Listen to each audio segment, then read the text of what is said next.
Welcome to the Aim High podcast. I'm your host, Bud Evans, and today we're joined by Anthony and Viola Smith of Anvio Realty.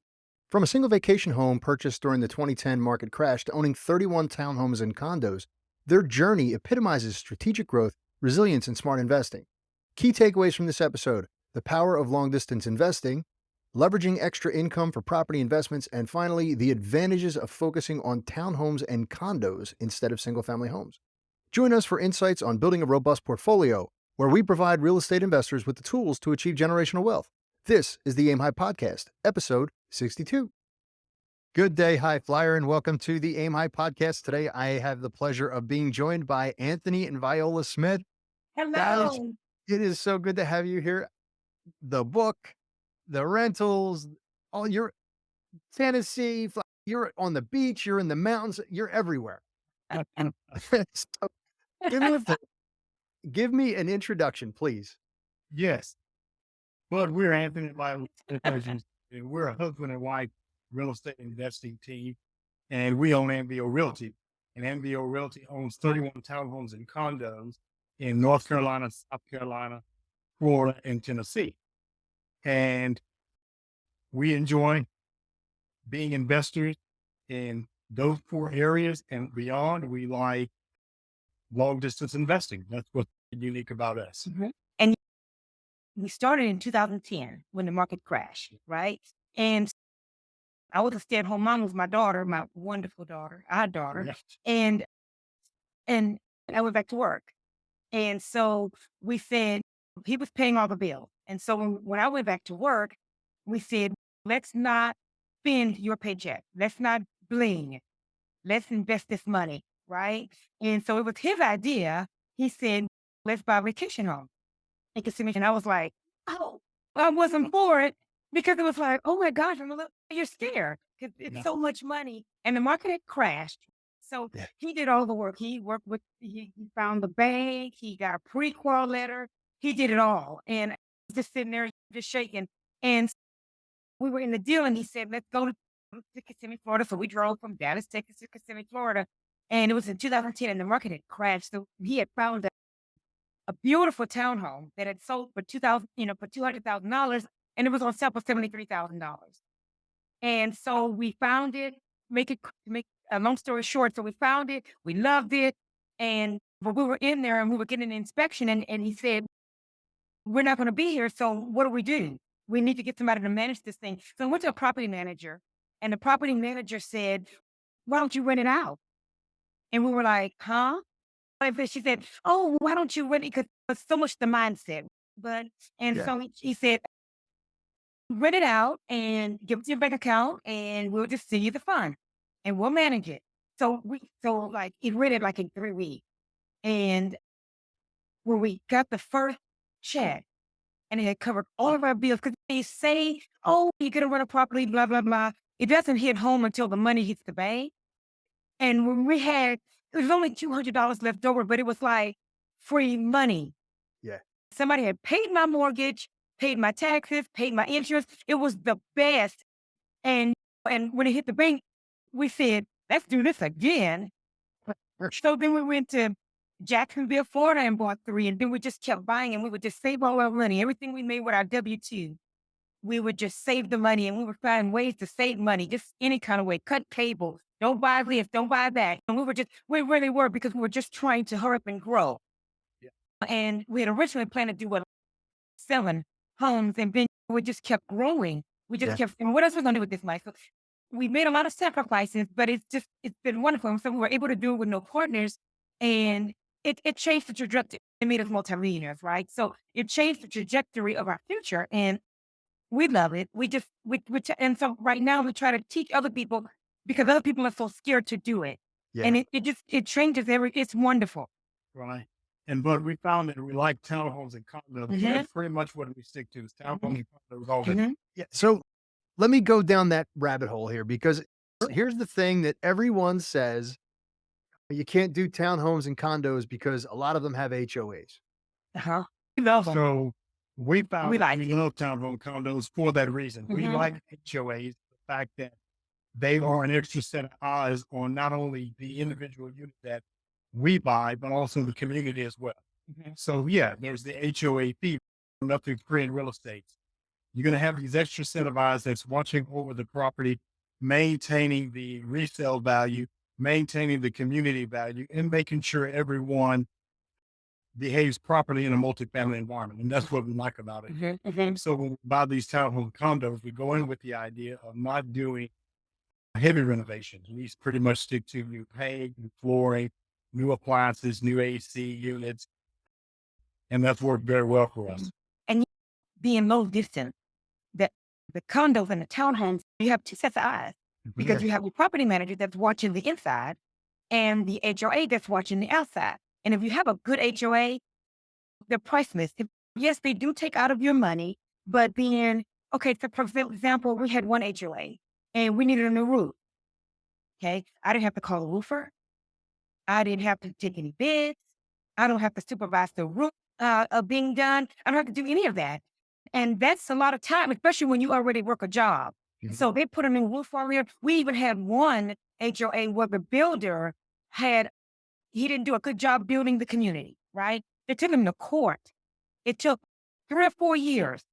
And the HOA, they went to court and my HOA was like maybe $250 a month. And they went to court. They won this like landslide settlement. So all the windows and it was stucco in Jacksonville. And now they're like siding and they're replacing the roof, the windows, the siding. They're doing all of that with the Christian. They want a lot of money. And so I didn't have to do any of that. You can get a bad HOA, but it's a condo in the townhome, right? So like an exit strategy, just sell it. Right. You can sell it. Right. Now, here's the thing. Now, it's all right. So I was going to go down one path. I'm going to go down a different path. So you went from Kissimmee, right, to Jacksonville. Yes. How'd you wind up in Tennessee? Yes. And that was his idea again. Because I was like, Tennessee, there's nothing there. And he was like, no, you have to go. Yeah. Well, that's a good question. Like you said, we started out in Florida. And then our mindset was to go to these areas that either offer a vacation destination or major university or heavy government employment, because that tends to stabilize your economy in that area. And a university involving university as well as government employment.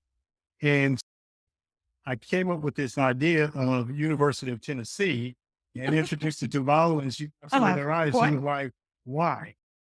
But at the end of the day, it was just a God-inspired idea. And we have really enjoyed the portfolio in Tennessee. So in all fairness, the reason I'm asking, I had a feeling it was Knoxville. I did some time at McGee Tyson Air Force, where it's the National Guard base down there, National Guard. Thank you for your service. Thank you. And when I was down there, that area was like, this kid's, we're not in Nashville, we're in Knoxville. Right? And now it's, oh my God, you're buying in Knoxville? Let's go. Let's get 5. Let's get 10. yeah. So great that you're down there. And now, are you working that student housing niche, or how are you working that area? No, we've never rented. We rented to students one time, and that was in Myrtle Beach, South Carolina. We never had to rent to students. Okay. We bought condos and townhomes, and we've never it just never happened. And my property manager in Knoxville, by the way, does not like to rent to students. Yeah. Evidently. But we have 12 properties in Columbia, South Carolina. Never rented to students. And that's why we bought into Columbia as well, because of the University of South Carolina. Right. And to elaborate on that too, we didn't set out to say we'll never rent to students. It's just that we wind up with a tenant, professional adults and small families that apply to rent our units with our managers, and they usually qualify them, find that they're quality tenants and move in. So that's how we wind up in the university areas without renting to students. It just kind of worked out that way. But as another plus to the condos and townhomes, when you are getting your insurance, the insurance is cheap. Yeah. Because you only need an HO6 policy because you're only insuring the walls in. Yep. Right. I'm living in one now, guys. I'm living in my own townhouse now, because I had this big house and it was the roof and the lawn, and I was too busy. That's right. That's right. That's right. And you don't have to maintain all of that stuff. And then we just really like it. They appreciate as much as a regular home. And the rents are not much different. And you look at these huge, big investors, they have these huge apartment buildings. Well, what are those? Those are Multi-family environment. multifamily environments. And another thing I like about the townhomes and condos, nothing negative, but you don't get a lot of people in there.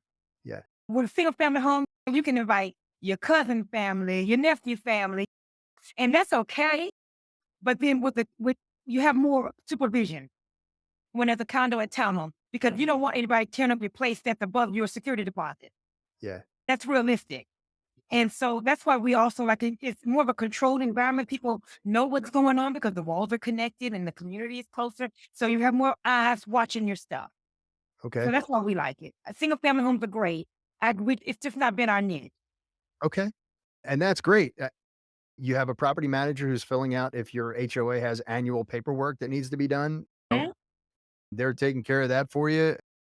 If your cash flow, you always make the money at the front end anyway. So if you're figuring your HOA into the overall cash flow, you're still making your fund. Now, do you have a specific model? Like, so what's your buy box?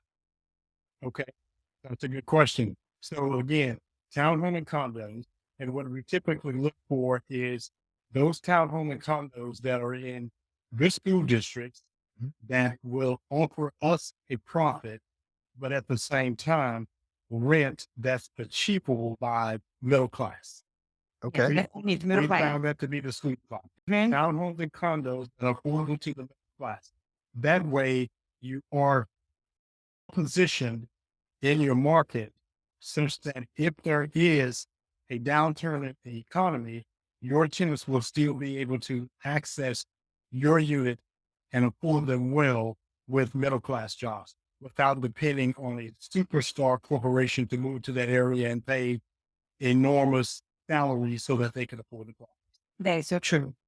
That's so And true. as we all know, sometimes those, superstar employers are supposed to move in and then they Yeah. don't. So Yeah. you might Absolutely. Yeah. So yeah. We try to stay middle class and we try to offer those units in good students. Mhm. Mhm. And another thing about condos and townhomes is that when you have to do make ready, it's cheaper. Absolutely. Cheaper. Because the square footage is cheaper. You can buy the cheaper appliances and Yeah. everything, and they don't expect as much as someone with a single family home. Yeah. And we like it. We really like it. And because, and of course, we had the perfect textbook deal because we were able to buy when the market was low. We were buying because properties are listed in classes, right? Class A, Class B, Class C. And we were able to buy Class A properties at Class D prices. Yeah. And then you were getting top market rent.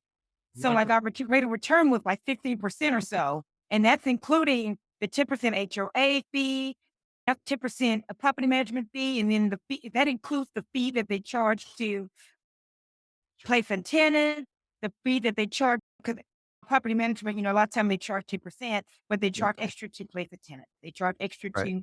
to, if there's a repair, they charge extra to be there with the repairman and to schedule the repairman. And we're getting like 15% ROI, which is outrageous. It's a blessing. Mm. And the property is increasing in value to boot. So cash or cash, cash or cash or cash ROI. That's not the internal rate of return and all of that.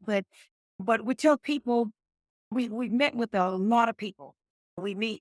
People ask us to meet with them and talk about how did you do it? Where did you find your locations and all of that? Well, we always tell them we did a lot of praying. My gosh, because it's a lot of work. A lot of praying. And we would do a lot of searching and everything we always use free apps for cheap. So we always use the free apps and we tell them the thing we noticed is that a lot of people are afraid to invest. They're scared because there's so much money. And we say, you can set it and forget it and go somewhere else, or you can know where your money's going. That takes a little bit more work. You Yeah. know what's going on with your money, you understand. And so we found out that's why we did the book.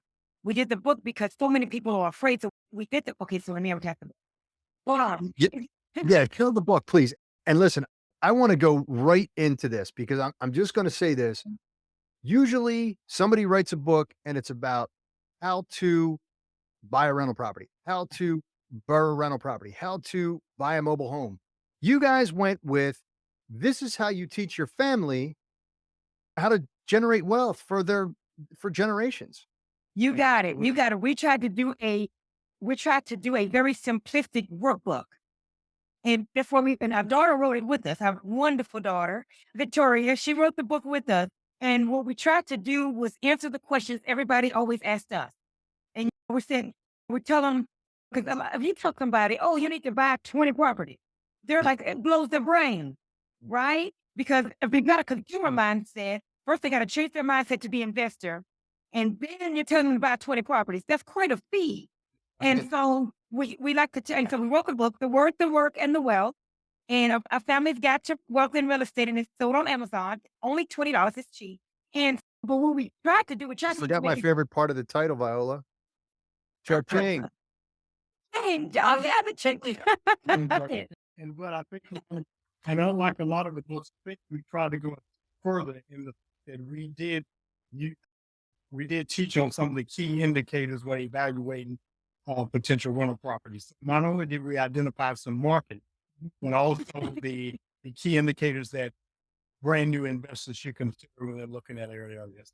I'll Yeah. applaud that one because nobody teaches how to look for the appropriate market. Nobody teaches, That's right. demographics, why you should go with a B or C area versus an A area or a D area. Yeah. Right. Rising crime rates. Nobody talks about that stuff. So good. Nobody talks about it. Yeah. And we kept getting questions, and we have in the book, we say, oh, this is boring, but this is going to be so good for somebody that wants to invest. We have that for a different city. They know the median income, the rental home, Mhm. I mean, what's percentage of occupancy, and they can go to the different websites. And our daughter helped us with that. And we start the book off with the investor versus consumer mindset. You got to get your mind Yeah. right. Yeah. You got to get your mind right so that you know what's important. So while everybody's buying that, you're focusing on buying your investment property. And one thing in the book, we tell them, even if you just buy one property, in addition to your, primary, just buy, and we like to give in the book, give Smitty tips. We call them Smitty tips. So that they can, because we had no mentor. And we want to teach people what we didn't know, right? For example, when we were buying a house, I know that we would go to the title company. I didn't pay attention to what the title company did. What's an inspector? Whatever, just do the job so I can get the house. That's what I'm thinking. But now, as an investor, I know what they do. I know what underwriting does. And I want to teach it to everyone else and teach you how you really do make money. And this is like a money making, it's a wealth building machine. Passed from generation to generation. That's right. That's right. Absolutely.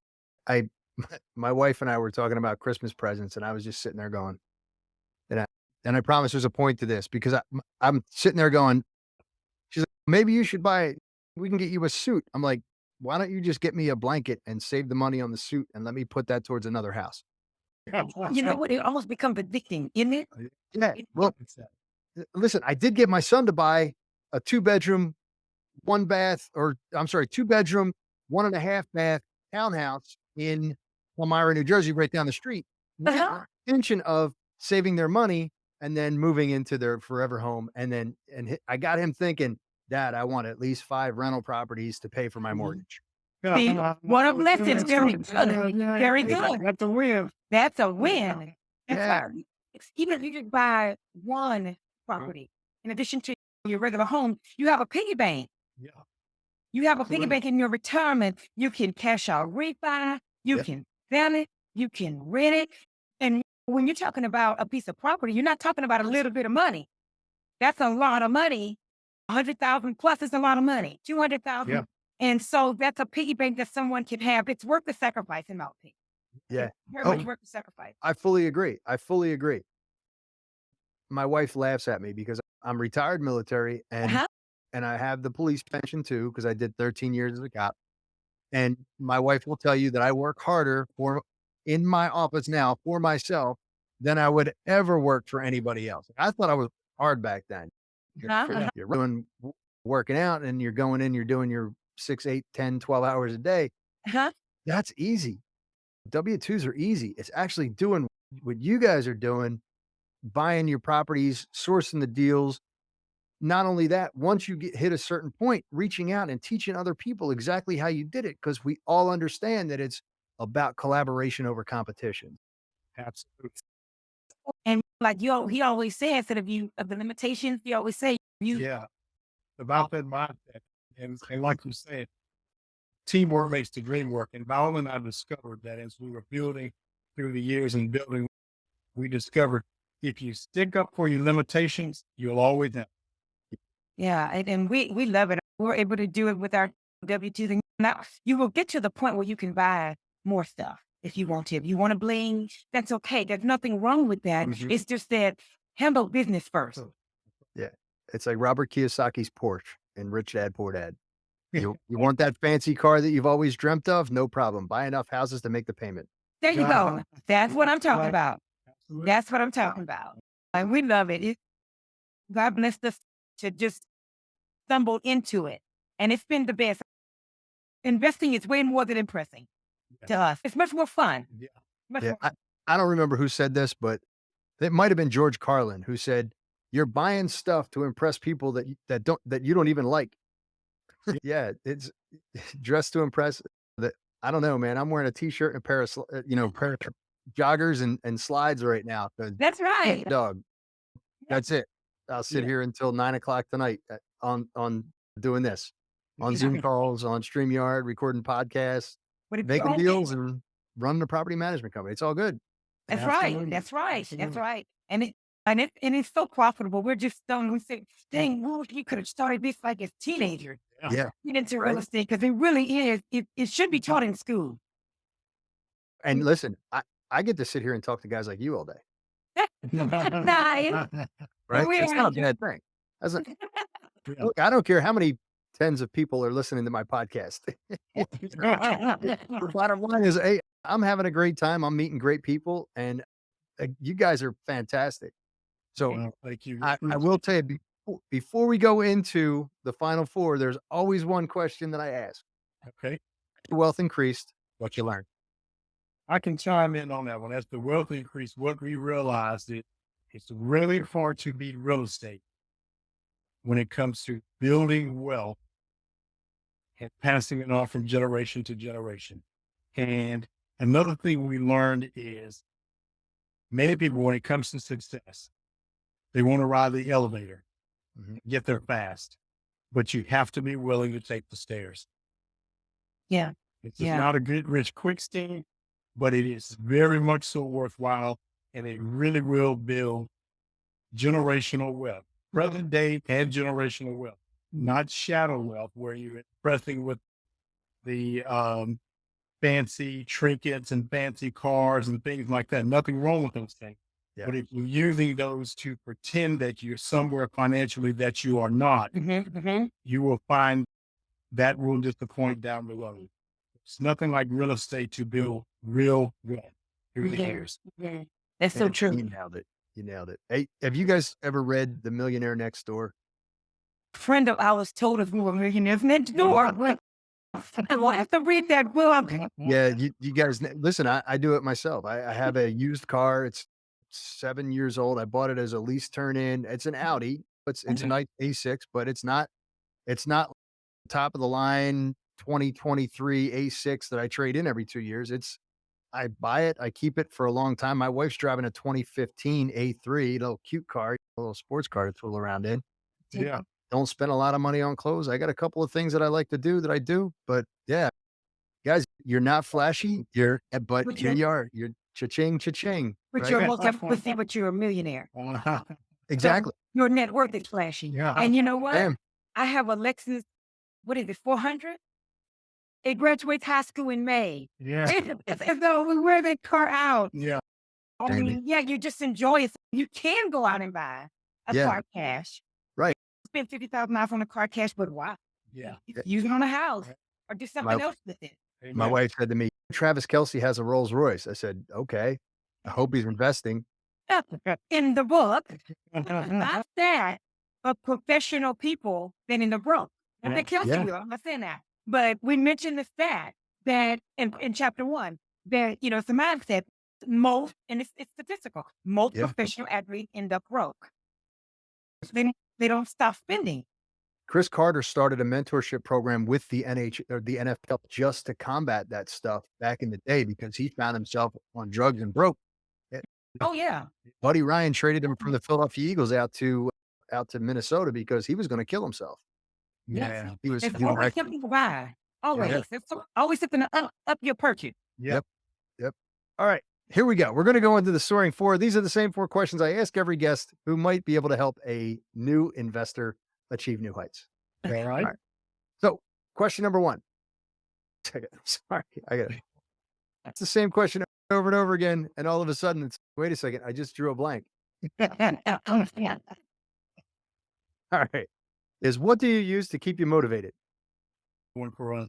We use the stories of others.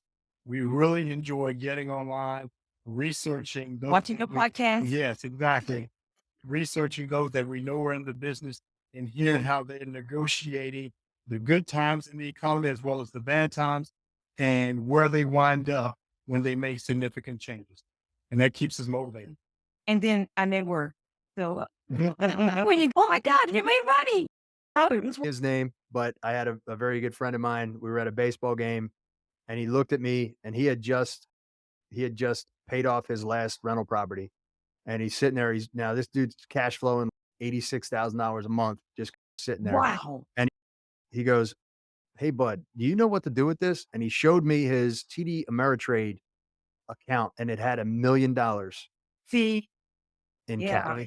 Right. Yes. Or- And That see, is something like you can, okay, you want to take your kid, and we sat in the nosebleeds. wow. Yeah. it's like we own like 16 of them cash out. And Yeah. so we own them full 100%. And so we're working to get debt free as well. Leverage is good, but we're Yeah. working to get debt free. Absolutely. Yeah. Perfect. Have the portfolio. Paid off. Paid cash. Yes. All right. Question number 2 is what is one thing that you learned that completely changed your mindset? Good. And Bob's always was around the house. It's better to invest than impress. Yeah. I love that. I'm stealing that. I'm just letting you know. Yeah. You got me out on Facebook in a little bit, and that's going to be like the the post for the day for me. What the people, I did the quote, what the people enjoy, have more fun investing than impressing. That's right. Right? It is absolutely true. Yeah. How great. You bought a suit. Congratulations. You bought a brand new car. Are you happy in here? Probably not. Right. Mhm. Yeah. Mhm. All right. Question number 3. What is a tool that you use to keep you on track? Excel. Excel. He forecasts all the time. We don't go by projection or guesses or anything. When I'm going to get a loan, I can tell the mortgage company what my mortgage is going to be. We always go with actual numbers. Yeah. We don't guess. One. We don't do any project. We project for the future, but we don't do any guessing when it comes to a specific property. We know what it's going to cost. So we use Excel a lot. We use budget all the time. I love that. I'm sitting here looking at right behind you, right behind the app that we're using right now is my 2024 pro forma Yeah. for the 3% increase in taxes for next year, seeing how much I'm going to have to raise my rents and whatnot. That's good stuff. Excellent. All right. And then the last question, number 4 is what is one thing that you'd change if you had to start all over? I started at age 5. Yeah. I was glad I got to start in the crash, but I would start even earlier. It's just real estate just dynamite, and it's so fun to talk about. Yeah. It's just Absolutely. wonderful. You know what's going on with your money. I love it. Yeah. It's just I- great. Great.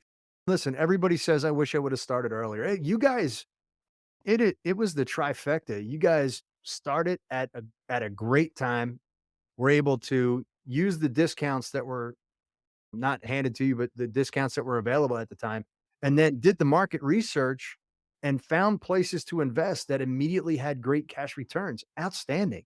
We're so on Thank board you. and so grateful, and we just thank the Lord because it's just Absolutely. been wonderful. It's just been really boggling to us, mind-boggling. It's Absolutely. been wonderful. And then we had the appreciation that just happened like a year ago that just prices, appreciation went through the roof.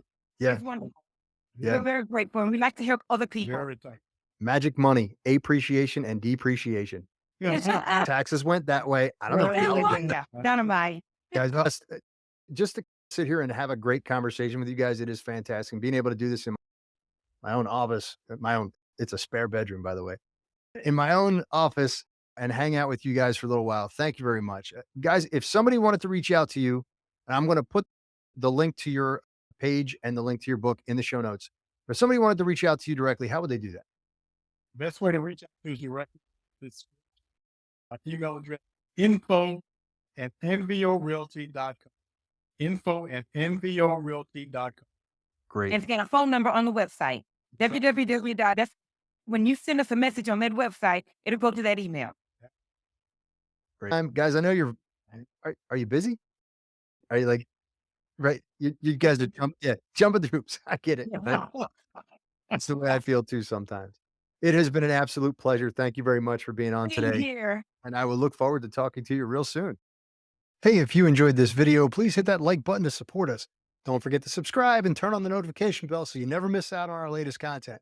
And if you're looking for more great content, check out this video right here. Thanks for watching. And as always, aim high.